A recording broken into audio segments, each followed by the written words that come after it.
Breaking news right now, you're going to see some Epstein information being released by my office. The wait is finally over. Pam Bondi had spent weeks building anticipation for the release of the Epstein files, promising a bombshell revelation. Then, on Thursday, February 27th, she finally delivered. But there was one major issue: timing.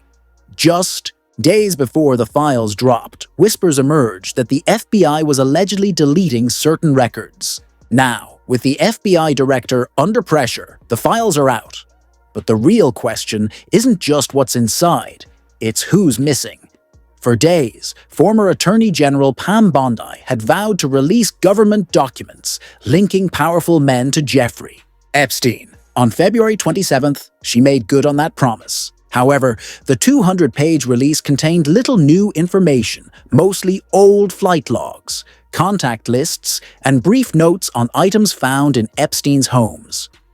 What was meant to signal transparency instead felt like political theater. Bondi hyped the release as breaking news on Fox News the night before, raising expectations only for many to be left disappointed. Breaking news right now, you're going to see some Epstein information being released by my office. The chaotic rollout only fueled more conspiracy theories, especially among Trump supporters who see the Epstein case as part of bigger secrets. By Thursday afternoon, Bondi and FBI Director Kash Patel previewed select documents for a group of conservative influencers. Some left the West Wing carrying thick white binders labeled The Epstein Files, Phase 1-1. Called it an interesting souvenir. Yet hours passed with no public release.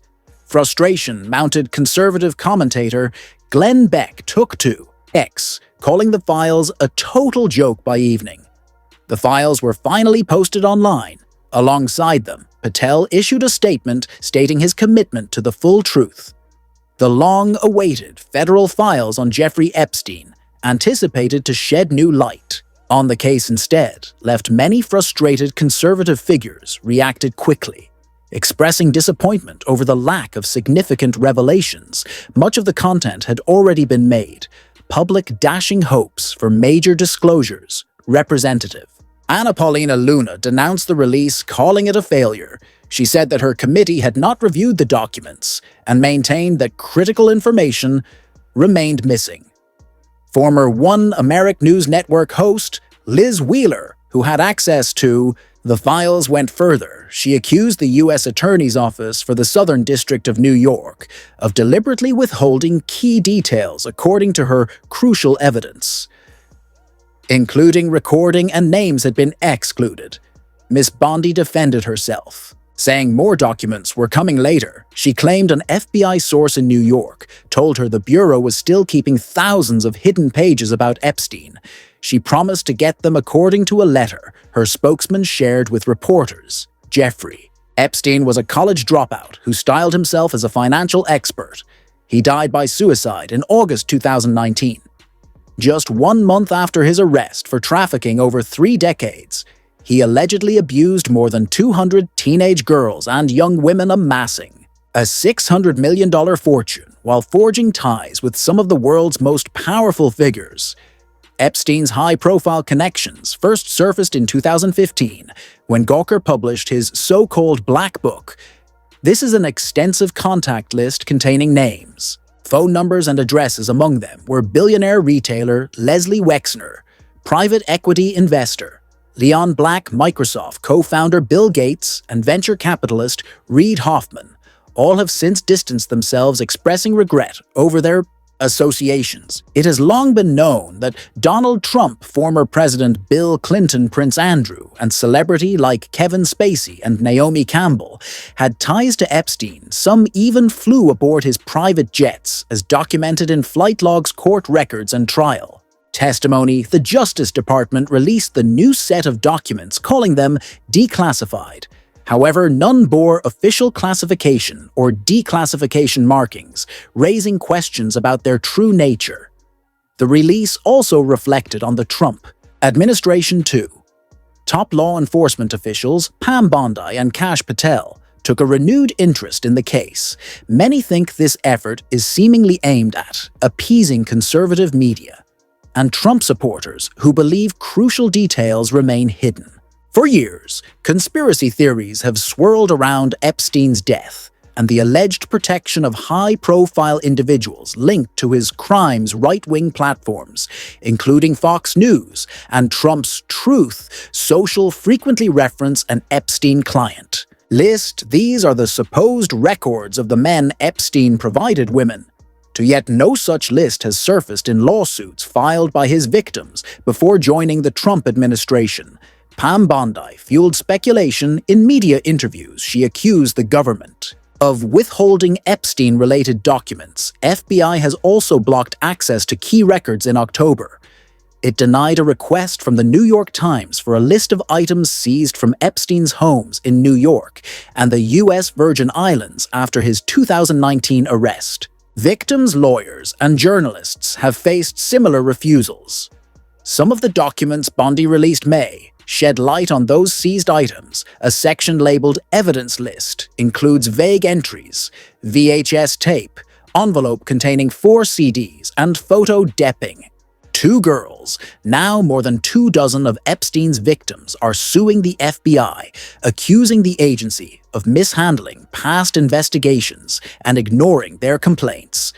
Jordan Marin, a lawyer for the victims, called Bondi's document release a good first step. He hopes it signals a shift that she will take their suffering more seriously, given the way that the release of the crucial documents was botched. Many people will be forced to revisit the claims made earlier by a whistleblower. The whistleblower alleges that FBI officials are deliberately erasing large amounts of evidence. They claimed that it is an effort to obstruct investigations led by Kash Patel and Dan Bongino. According to the accusations, the deletions include files linked to high-profile cases, among them documents related to Jeffrey Epstein and covert operations targeting American citizens. If proven, the implications could be severe, disrupting ongoing investigations and further eroding public trust in the agency. The matter gained traction on a recent political commentary show where analysts explained the gravity of the allegations. Legal experts warned that if evidence was intentionally destroyed, those responsible could face obstruction of justice charges. So far, the FBI has remained silent about these allegations, with Patel and Bongino at the forefront. Many await their next move. The question lingers: will the FBI hold its own accountable? Or is this yet another blow to its credibility if files are indeed being erased? Who is being protected? The speculation naming the president refuses to fade. It is a question that demands a clear and final answer. Flight logs from the Gazan Maxwell trial confirm that Donald Trump flew multiple times on Jeffrey Epstein's private jet, the Lolita Express. He was accompanied by his former wife, Mara Maples, his children, Eric and Tiffany Trump, a beauty queen and a senior aide to Bill Clinton. Epstein frequently used the jet to transport young women between New York and his Palm Beach, a state where many of his alleged crimes took place. Trump's legal team argues that, unlike Bill Clinton, who reportedly flew on Epstein's plane multiple times and maintained a long-standing friendship with him, Trump severed ties with Epstein over a decade ago. They claim he banned Epstein from Mar-a-Lago for inappropriate behavior. Reports suggest that Trump and Epstein had a falling out in the 1990s over a real estate dispute years before Epstein's first arrest for soliciting prostitution. Trump has repeatedly denied any involvement in or knowledge of Epstein's crimes. Following Epstein's arrest in July 2019, Trump publicly distanced himself. He stated that he was not a supporter of Epstein. In a later conversation with podcaster Lex Fridman, he reiterated that he never visited Epstein's private island in the U.S. Virgin Islands when asked about potential hesitation in releasing Epstein-related files. Trump dismissed the issue. He insisted he was uninvolved and repeated a pointed claim he never visited the island, but many others did this. Brings us to the next question: who did Epstein host on his island? In the months leading up to his 2008 conviction, Epstein frequented Little St. James, visiting 2 or 3 times a month, and staying for days at a time. The island, often described as a Zen-like retreat, served as a sanctuary. A place where he could escape scrutiny and indulge in excesses without any control. But Little St. James was more than just Epstein's personal paradise. It was a playground for his guests, many seen in the company of young women. These young women arrived in groups fed over on Epstein's 38T boat. The Lady Gizan, named after his longtime associate, Ghislaine Maxwell. The island ran like a well-oiled machine, staffed by nearly 70 workers. These workers include groundskeepers, gardeners, boat captains, and laundry attendants. They allegedly dressed in black or white polo shirts and followed a strict rule that required them to stay out of sight. 2 rooms in Epstein's main manor were strictly off-limits. One of them secured by a steel safe. Its contents known only to him, Miles and Kathy Alexander, who managed the island from 1999 to 2007, offered rare insights. Miles described Epstein as kind, admitting he liked him, despite the dark accusations that would later consume his name. He said, "Their job was clear, and it requires discretion. Above all, they did not ask questions. They did not see what they were not supposed to see." Epstein kept his routines private. He ate alone, often taking meals to his room. Daily massages were part of his ritual. Has repeatedly denied any wrongdoing, but the allegations have seriously damaged his reputation. Virginia Roberts, Jeff, one of Epstein's victims, claims she was forced to have sexual relations with the prince. On multiple occasions, the scandal grew, raising not just concerns about Andrew, but about the entire royal family.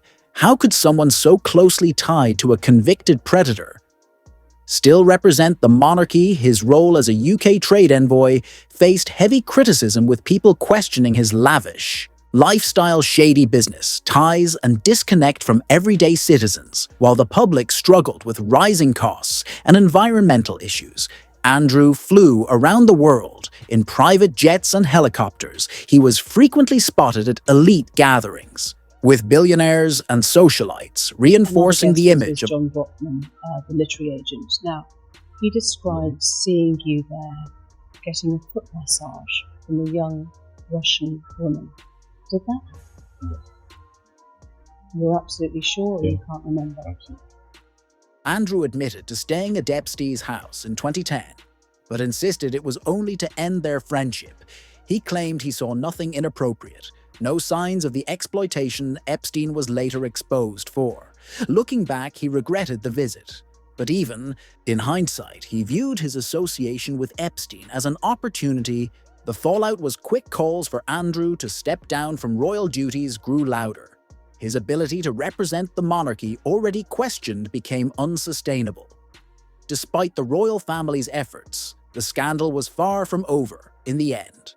One thing is certain: the prince's past would continue to follow him. Let's look at other powerful names associated with Epstein and his island. Among them, former President Bill Clinton found himself at